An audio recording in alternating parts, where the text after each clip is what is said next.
Le chef de l'État poursuit sa politique de développement d'infrastructures socio-économiques au profit des populations togolaises et surtout des jeunes. Il a inauguré ce mercredi le centre de formation au métier de l'industrie, destiné à renforcer la qualification des jeunes dans les métiers dits porteurs. Les secteurs porteurs, la problématique est d'actualité. Ce sont eux aussi qui réunissent depuis hier à Lomé les enseignants-chercheurs de l'UEMOA. Ils découvrent ces filières pourvoyeuses d'emploi et les stratégies pour permettre à leurs étudiants de s'adapter à ces nouveaux emplois. Et puis pour la première fois, le patrimoine africain sera célébré demain 5 mai. Une décision de l'UNESCO pour faire découvrir au monde, mais surtout aux Africains, les richesses dont regorge leur continent et les moyens pour les valoriser et les préserver.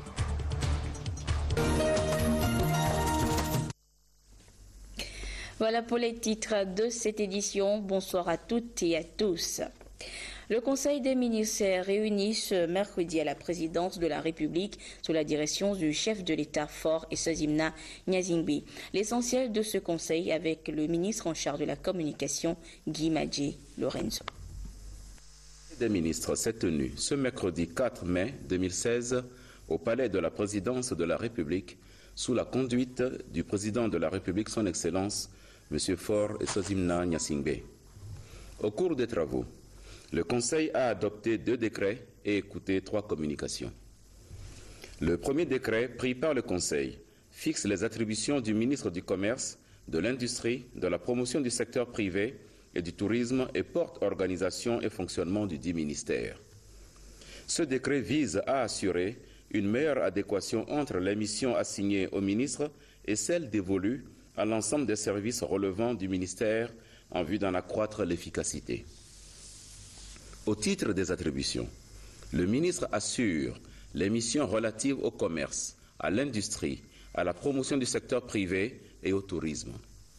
En ce qui concerne l'organisation du ministère, il est créé une direction de la planification, des statistiques et du suivi-évaluation et des directions régionales dans les 5 régions économiques du Togo afin de rendre opérationnelles les activités du ministère sur toute l'étendue du territoire national.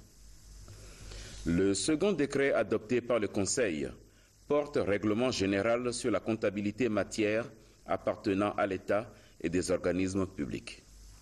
Ce décret complète les textes réglementaires existants en vue d'assurer une bonne gestion des finances publiques et vise à réglementer la gestion des matériels et fournitures de toute nature de l'État et des organismes publics. Il fixe les procédures et situe les responsabilités des ordonnateurs, des gestionnaires de crédit, des ordonnateurs secondaires, des comptables matières et des magasiniers et participe de la volonté du gouvernement de lutter contre la mauvaise gestion des biens acquis par les entités publiques. Au titre des communications, la première, suivie par le Conseil, est relative au bilan du processus de mise en place du projet de création de la coopérative d'épargne et de crédit des enseignants du Togo, COPEC-ET. Cette initiative, dont l'objectif est de contribuer à l'amélioration des conditions de vie et de travail de cette catégorie de personnel qui se situe au cœur du processus éducatif, participe de la volonté du gouvernement d'apporter des réponses appropriées et durables aux besoins primordiaux des enseignants du Togo. Cette vision, largement partagée par les enseignants lors des assemblées régionales tenues du 20 au 28 octobre 2014 et l'Assemblée générale du 30 décembre 2014, permet au Conseil de donner mandat au ministère chargé de l'économie et des finances, des enseignements primaires, secondaires et de la formation professionnelle, d'étudier les indicateurs clés du succès du projet et de retenir le mécanisme le plus adapté pour sa mise en œuvre. La seconde communication, suivie par le Conseil, rend compte de la mission de préparation du projet de réhabilitation de la route Lomé-Cotonou et de la facilitation des transports sur le corridor Abidjan-Lagos, phase 2, et de la protection de la côte. Cette mission, composée de représentants de la Banque africaine de développement, la Commission de l'Union économique et monétaire ouest-africaine, la Banque européenne d'investissement et de l'Union européenne, a séjourné dans notre pays du 14 au 24 mars 2016. La mission a examiné et validé le projet de réhabilitation et de dédoublement du tronçon à Vepozo-Anéro et les travaux de la protection de la côte par la construction d'ouvrages de protection. Il faut rappeler que le projet intègre également l'aménagement du tronçon 2 fois 2 voies entre la frontière togolaise et Ouida au Bénin. Les études techniques du projet ont été validées et prennent en compte la construction de 28 épis destinés à ralentir l'érosion de la côte et le rechargement en sable de casier, ainsi formé dans la logique de contribuer à la stabilisation du littoral togolais. Ce projet prend en compte le volet environnemental et vise à assurer aux usagers de cette route internationale une facilitation des transports, des biens et des personnes et une réduction sensible des accidents de la route à travers des mesures sécuritaires. Le projet sera exécuté sous la responsabilité conjointe du Bénin, du Togo et de la Commission de l'UEMOA et prévoit un appui institutionnel au ministère impliqué dans sa mise en œuvre. La troisième communication est relative à l'organisation au Togo d'une biennale des arts et de la culture. Cette manifestation culturelle, la première du genre au Togo, à avoir une dimension internationale, aura le mérite de remettre au cœur des actions nationales la nécessité de maintenir le lien indispensable entre la culture et les actions de développement et de rehausser l'impact des actions culturelles nationales en faisant de Lomé la capitale culturelle de la sous-région. Prévue pour septembre 2018, la Biennale proposera des espaces de réflexion, d'exposition, d'animation et de diffusion culturelle et artistique. Elle mettra en exergue le rôle de la culture comme facteur d'intégration sous-régionale, de la paix et promotrice de l'économie créative. La Biennale se fondera sur une approche pragmatique de la culture comme moteur de transformation des sociétés togolaises et africaines, et ses résultats seront capitalisés en vue de l'émergence d'industries culturelles et créatives. Enfin, un décret de nomination a été pris au titre du ministère des Affaires étrangères, de la coopération et de l'intégration africaine. Fait à Lomé le 4 mai 2016, le Conseil des ministres. Et je donne lecture du décret présidentiel. Le président de la République, le Conseil des ministres a entendu décrète. Monsieur Johnson Yakole Koku, enseignant-chercheur à l'Université de Lomé, est nommé ambassadeur extraordinaire et plénipotentiaire près la conférence suisse et représentant permanent auprès de l'Office des Nations Unies et des autres organisations internationales à Genève.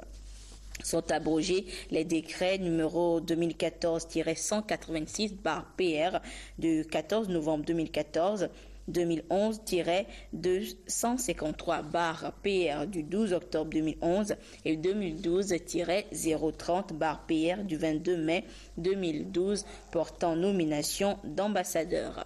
Le ministre des Affaires étrangères, de la coopération et de l'intégration africaine est chargé de l'exécution du présent décret qui sera publié au journal officiel de la République togolaise. Signé Fort et Sezimna Nyazimbe, président de la République. Et toujours au palais de la présidence de la République, ce matin, le chef de l'État a conféré avec le président de la Banque africaine d'import-export, Dr Oke Orama. Le président de cette institution, dont le siège est basé au Caire, en Égypte, est venu échanger avec le chef de l'État sur les secteurs dans lesquels elle voudra investir au Togo. Il s'agit notamment de la logistique, le tourisme et de l'agriculture. Nous écoutons Dr Orama au micro de Arnaud Kiliou à la sortie de l'audience. Togo is a very important country in West Africa, and Togo has been considering completing the process of becoming a member of the African Exporting. C'est un grand pays, le Togo, et le pays est en train de remplir les démarches, en train de conclure les démarches pour devenir membre de la banque africaine d'import-export Afreximbank. Et donc, je suis venue également pour discuter de certains projets dans lesquels la banque serait intéressée à financer et à donner son soutien, notamment dans certains secteurs clés tels que la logistique, le tourisme, l'agriculture. Et donc, je suis venue pour voir quels sont les partenariats que nous pouvons tisser entre la banque et le pays. Between the African Export-Import Bank and the Republic of Togo. La seconde audience, le chef de l'État Faure Sozimna Gnazingbe l'a accordée au secrétaire d'État au développement et à la francophonie, André Valigny. Le diplomate français a échangé avec le président de la République sur la coopération franco-togolaise, le processus de décentralisation en cours dans notre pays et surtout les défis sécuritaires de l'heure. Les deux personnalités ont également exploré les voies et moyens en vue de mutualiser les efforts et les moyens nécessaires pour lutter contre le terrorisme. Nous écoutons le diplomate français, toujours au micro de Arnaud Kilé. Je suis au Togo et je m'en réjouis pour marquer les liens très forts qui unissent nos deux pays, la France et le Togo. Il y a plus de 7 ans maintenant qu'il n'y avait pas eu de visite ministérielle au Togo et il fallait réparer ce manque. Ce n'est pas pour autant d'ailleurs que la France n'a pas suivi avec beaucoup d'intérêt l'évolution du Togo, une évolution tout à fait positive. Je pense notamment à l'évolution démocratique qui est en cours et puis je viens notamment de m'entretenir avec le président de la réforme des collectivités locales, de la décentralisation, de la création des futures communes. Donc voilà, je suis venu aussi suivre avec attention les projets que nous avons ici avec l'Agence française de développement dans de nombreux domaines et dire au président du Togo que la France est aux côtés du Togo pour son développement bien sûr, mais aussi face aux dangers terroristes qui nous menacent tous, qui menacent de nombreux pays africains, des pays voisins du Togo, qui menacent l'Europe, qui a frappé l'Afrique. Et nous devons serrer les coudes entre pays africains, entre pays européens et puis entre l'Afrique et l'Europe pour faire face à la menace terroriste, d'où le sommet qui se tiendra la semaine prochaine à Abuja, auquel participera le président du Togo, le président français François Hollande, de nombreux chefs d'État et de gouvernement, parce qu'il ne faut pas baisser la garde, au contraire, nous devons être plus vigilants que jamais face au terrorisme qui nous menace tous. Et je vous le disais en titre, le chef de l'État Faure Sozimna Gnazingbe poursuit sa politique de développement des infrastructures socio-économiques au profit des populations togolaises.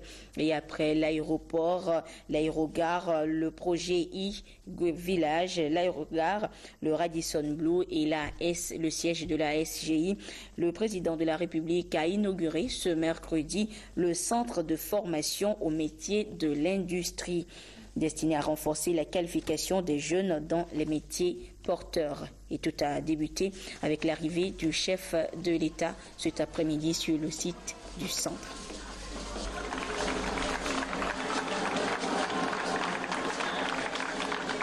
N'hésitez pas des applaudissements nourris à la mesure de son engagement. Le président de la République vient de faire son arrivée et son entrée.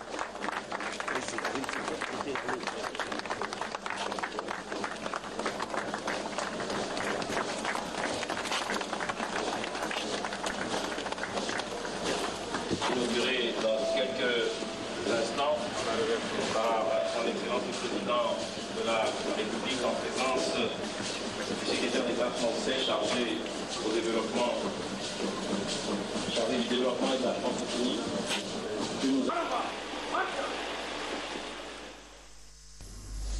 C'était donc là les images de l'arrivée du chef de l'État cet après-midi sur le site du centre de formation au métier de l'industrie. Ce centre assurera donc la formation professionnelle et technique des apprenants dans les domaines froid, industriel, climatisation, chaudronnerie et électromécanique. L'accès est sur concours et la formation dure 12 mois pour être sanctionné d'un brevet professionnel. Le centre assure également la formation continue des techniciens et ouvriers. Et là, vous voyez les images donc de la visite de ce nouveau centre, la visite qui est faite au président de la République cet après-midi. Nous reviendrons plus en détail sur cette cérémonie inaugurale et vous découvrirez également en détail ce nouveau centre dans le courant de cette édition. Il a également été question des opportunités qu'offre l'industrie africaine lors de la foire commerciale internationale de Bulawayo au Zimbabwe, édition 2016, une édition ouverte par le chef de l'État, Faure Sozimna Gnazingbe, la semaine dernière. Et qu'est-ce que la délégation togolaise aura retenu de ce grand rendez-vous? Les réponses avec cette visite guidée des stands avec Adolphe Baka. Une trentaine de pavillons avec des exposants venus d'Afrique australe, du Maghreb, de l'Afrique de l'Ouest, en l'occurrence le Ghana et d'autres pays asiatiques et européens, faisaient office de la richesse des couleurs qui ont contribué à la réussite de ces rendez-vous annuels des échanges commerciaux internationaux. Pour le ministre en charge de l'agriculture, membre de la délégation togolaise, c'était un rendez-vous riche en expérience. La réussite dans le domaine agricole du Zimbabwe peut faire cas d'école, surtout en ce qui concerne la mécanisation de l'agriculture. Nous avons été touchés de par les expositions, les produits des expositions que nous avons vus sur tous les stands. Il y avait le volet industriel, le volet commercial naturellement, le volet touristique, mais ce qui a retenu notre attention, c'est le volet agricole. Nous avons été touchés par l'expertise des producteurs zimbabwéens. À ce titre, nous avons donc pris les adresses, notamment les adresses de ceux qui animent l'Institut de recherche agronomique au niveau du Zimbabwe. Nous voulons établir des liens de partenariat entre le ministère du Togo, le ministère de l'Agriculture du Togo et le ministère de l'Agriculture du Zimbabwe pour que des échanges d'expérience, mais aussi d'expertise puissent être menés entre les deux grands départements. Sur un terrain très concurrentiel des foires à travers le monde, la foire ZIT-F de Bulawayo en Zimbabwe aura réussi à s'imposer par la diversité géographique des participants. Au courrier départ du chef de l'État ce mercredi, le président de la République a adressé un message de félicitations à son homologue séchellois, James Michel. À l'occasion de la célébration de la fête nationale de ce pays, le président de la République a saisi cette opportunité pour exprimer son entière disponibilité à œuvrer de concert avec son homologue séchellois au renforcement des liens d'amitié, de coopération et de solidarité qui existent si heureusement entre leurs deux pays, dont l'intérêt bien compris de leurs populations respectives. Et de son côté, le président de la République a reçu des messages de félicitations lors de la célébration du 27 avril dernier, des messages émanant de son homologue cubain Raúl Castro, également de la présidente de la Commission de l'Union africaine, Nkosazana Dlamini Zuma, qui dans son message a apprécié à leur juste titre les progrès significatifs réalisés par le gouvernement et le peuple togolais sous la direction du chef de l'État pour la stabilité et le développement socio-économique de notre pays, créant ainsi des conditions les plus propices à son émergence. La présidente de la Commission de l'Union africaine a réitéré son entière disponibilité à continuer à œuvrer en étroite collaboration avec le gouvernement togolais en vue de la réalisation de l'intégration de notre continent. Nous évoquions tout à l'heure les secteurs porteurs et parlons justement donc de ces secteurs.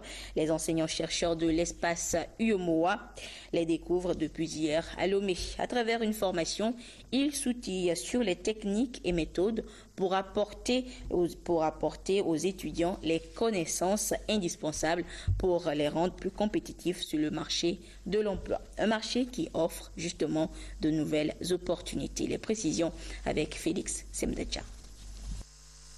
Leur quotidien assurait la formation des apprenants et en particulier ceux du supérieur. Une formation des ressources humaines qui doit respecter des normes et surtout s'adapter aux exigences du marché de l'emploi. Pour une bonne maîtrise de ces nouvelles exigences et une familiarisation avec les nouveaux concepts en la matière, les enseignants du supérieur sont eux-mêmes en formation. Une session de formation locale de base qui porte sur la didactique dans les disciplines liées aux nouvelles filières porteuses. Il y a eu la formation en pédagogie universitaire. Aujourd'hui, c'est la didactique. Après cela, pour les 22 filières, je crois que nos collègues seront bien armés pour former les gens dans les filières que nous avons tous établies.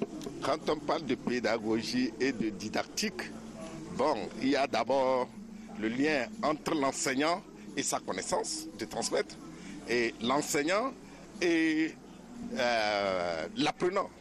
Comment les relations doivent se passer pour que l'enseignement soit bien fait. Le monde de l'enseignement supérieur est en pleine mutation, notamment avec l'introduction du système LMD. Mais il faut aussi dire que des institutions régionales telles que l'UEMOA et la CEDEAO et bien d'autres encore ont commencé par faire une analyse donnée. Ils estiment que le développement passe par une bonne formation des ressources humaines. Avec les bonnes ressources humaines, des gens très compétents, on peut, n'est-ce pas, développer nos États. Et par rapport à ça, ces institutions ont commencé alors à financer des activités dans l'enseignement supérieur pour pouvoir atteindre ces objectifs. Donc, la présente formation s'insère donc dans ce cadre-là. Quelques 220 enseignants des institutions d'enseignement supérieur du Togo sont concernés par cette formation prévue pour durer 5 jours. Une formation qui a été possible grâce à un financement de la Banque africaine de développement dans le cadre du projet d'appui à l'enseignement supérieur dans les pays de l'UEMOA. Et toujours dans la quête de l'excellence et de la compétence, les membres de l'équipe technique en charge de la planification énergétique au ministère des Mines et de l'Énergie ont été formés à Kalimé sur le logiciel EBS, Energy Balance System. De quoi s'agit-il? Esther Laclé nous en dit plus. Le logiciel EBS Energy Balance System est un outil d'aide à la préparation et à la compilation des bilans énergétiques nationaux. Un logiciel au cœur de cette rencontre à Kalimé. Y participent les membres de l'équipe technique chargée de la planification énergétique au ministère des Mines et de l'Énergie. Et c'est à travers le projet Planification énergétique. Un projet qui consiste à renforcer les capacités des membres de l'équipe ministérielle afin de les familiariser avec l'utilisation des outils de planification énergétique développés par l'Agence internationale de l'énergie atomique AIEA. Les présentations ont été suivies d'une phase d'application pratique afin de permettre aux participants d'être mieux outillés sur le logiciel. La rencontre accouchera d'un document de politique d'énergie qui va permettre aux décideurs de mener des actions en faveur du secteur énergétique au Togo. Au titre de ce journal, la communauté internationale célèbre demain 5 mai la journée du patrimoine mondial africain. Décidée par la conférence générale de l'UNESCO. Cette journée qui sera célébrée pour la toute première fois vise à sensibiliser l'opinion africaine et mondiale sur les richesses du continent noir et permettre une participation accrue des acteurs dans la conservation et la promotion de l'héritage africain. Et en prélude à cette journée, l'Institut régional de l'enseignement supérieur et de recherche en développement culturel, IRES-RDEC, a organisé ce matin une conférence débat. Le compte rendu avec Kaf Djobo et Tchassinam Baga.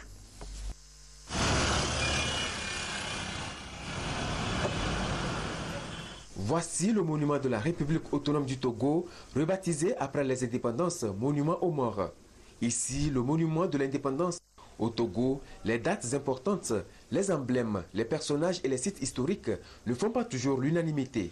En tout cas, c'est la conclusion à laquelle semble aboutir le professeur Bachana lors de la conférence débat autour du thème « Lieu de mémoire, site de conscience et construction nationale ». Pour le conférencier, cette situation pose le problème de cohésion nationale indispensable au processus de construction du pays.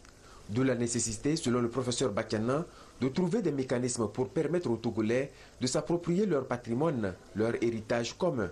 pour un pays comme le Togo, et les lieux de mémoire sont très importants dans le processus de construction nationale. D'autant plus que cela participe de la mémoire du pays, et la mémoire du pays participe également à la patrimonialisation de l'ensemble des sites. Et la patrimonialisation de l'ensemble des sites, en rapport avec la conscience nationale, booste ce qu'on peut appeler la volonté de vivre ensemble et surtout la cohésion nationale. Les débats ont également porté sur le financement des industries culturelles par l'UEMOA et la problématique de la représentation du patrimoine africain sur la liste du patrimoine mondial. Il s'agit d'un cadre d'échange à mettre à l'actif du laboratoire régional de recherche sur la culture, les arts et le développement de l'Institut régional de l'enseignement supérieur et de recherche en développement culturel dans le contexte de la journée du patrimoine mondial africain. Un institut qui a pour vocation la formation des agents et des secteurs de la culture, dont le patrimoine. Et comme nous sommes du patrimoine, il était important que nous puissions donc célébrer cela. Et nous pouvons donc d'abord inviter donc les intellectuels africains à réfléchir sur ce qui est le plus cher pour eux, c'est-à-dire leur patrimoine. Une journée porte ouverte est également prévue pour faire découvrir les activités et les différentes offres de formation à l'Institut régional de l'enseignement supérieur et de recherche en développement culturel, IRES-RDEC. Pour améliorer la prise en charge des patients, surtout au bloc opératoire du CHU Sylvanus Olympio, la chaîne de l'espoir, une association française, vient d'offrir un important lot de matériel médical aux responsables de ce centre hospitalier. Un véritable soulagement pour les bénéficiaires. Véronique Tanyebou et Christine Petit-Caloudet pour le compte rendu.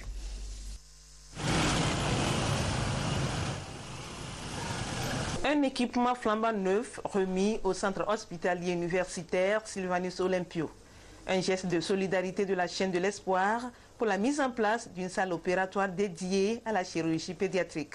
Bon, la chaîne de l'espoir a un partenariat avec le CHU Sylvanus Olympio depuis bientôt 8 ans. Jusqu'ici, nous avons fait beaucoup de missions, de formations pour les étudiants, des formations pratiques. Il nous manquait quand même une dernière étape, dernière dans le sens la dernière pour compléter ce que nous faisons ici, donc c'est de remettre un matériel de qualité. Cette première vague, on a une table d'opération de marque Schmidt, marque allemande, c'est la table électrique, et on a une table d'anesthésie complète, elle est de marque Drager, et puis on a 2 moniteurs de multiparamètres, on a aussi une lampe opératoire de marque Chirurgirix, marque française.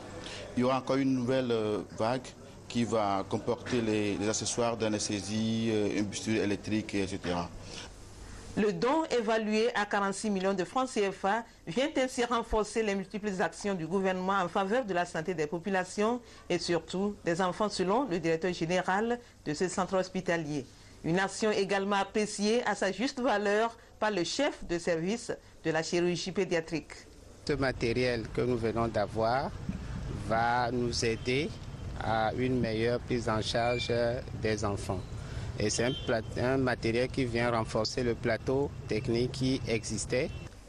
Acteur de santé engagé dans l'accès aux soins et à l'éducation, la chaîne de l'espoir intervient aujourd'hui dans plus de 30 pays et sur les lieux de catastrophe. Elle aide les pays à acquérir les compétences et les structures hospitalières indispensables à une plus grande autonomie médicale.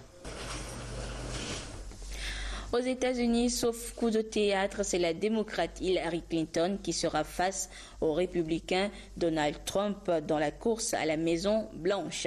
Malgré son flop dans l'Indiana, elle reste toujours loin devant son adversaire Bernie Sanders. Succès dans l'Indiana, plus rien ne semble devoir arrêter la marche de Donald Trump vers la nomination. Nous avons remporté une victoire énorme ce soir. Et il nous faut gagner encore et apprendre à gagner. Car nous avons pris l'habitude de la défaite. Sur le plan militaire, nous ne battons pas l'État islamique. Nous perdons en matière commerciale, sur nos frontières. Nous perdons sur tous les fronts. Mais cela ne va pas durer. Nous allons nous remettre à gagner et à gagner gros, croyez-moi. Ted Cruz, lui, a jeté l'éponge. Dans l'Indiana, il n'a rassemblé que 37% des suffrages face au milliardaire new-yorkais. Or, il était le seul à pouvoir lui barrer la route. Avant cette primaire, le sénateur du Texas avait vidé son sac sur son adversaire. Cet homme est un menteur pathologique. Il ne fait pas la différence entre la vérité et le mensonge. Presque chaque mot qui sort de sa bouche est un mensonge. Donald Trump sera donc le candidat républicain à la présidentielle américaine. Son parti s'y est résigné, même si l'homme ne fait pas l'unanimité en son sein. Sauf coup de théâtre, son adversaire sera côté démocrate Hillary Clinton. L'ancienne secrétaire d'État a certes subi un revers mardi dans l'Indiana, où Bernie Sanders l'a emporté avec 53% des voix. Elle conserve cependant un large avantage sur le sénateur du Vermont dans la course aux délégués. Et on en vient une fois encore à l'actualité du jour. L'inauguration par le chef de l'État Faure Eswazimana Gnazingbe du centre de formation au métier de l'industrie destiné à renforcer la qualification des jeunes dans les métiers porteurs. Un centre construit avec l'appui de la coopération française et qui va assurer la formation professionnelle et technique des apprenants dans les domaines comme le froid industriel, la climatisation, la chaudronnerie et l'électromécanique. Sachez que l'accès à ce centre est sur concours et la formation dure 12 mois pour être sanctionnée par un brevet professionnel. Nous reviendrons plus en détail sur cette cérémonie inaugurale et nous ferons découvrir le tout nouveau centre dans nos prochaines éditions. Et ce communiqué de la CET pour terminer, dans le souci d'assainir le réseau électrique et de servir une énergie de qualité à sa clientèle, la Direction générale de la CET lance une campagne pilote de recensement et de normalisation des réseaux à toile d'araignée dans les quartiers périurbains de Lomé, notamment Segbe, Sagbado et Zanguera. Au cours de cette campagne, la CET offre aux clients concernés des opportunités de branchements sociaux au prix de 12 000 francs CFA pour ceux qui disposent déjà d'un compteur et de 35 000 francs CFA pour les nouveaux clients recensés. À cet effet, les agents de la CET passeront de maison en maison pour le recensement et la remise de fiches d'invitation pour les formalités d'enregistrement. La Direction générale de la CET compte sur la collaboration des populations des zones concernées pour réserver un bon accueil aux agents recenseurs. Et voilà, c'est sur ce communiqué donc que se referme cette édition. Merci à vous qui l'avez suivi un peu partout grâce à la télévision togolaise. Excellente suite de nos programmes. Au revoir.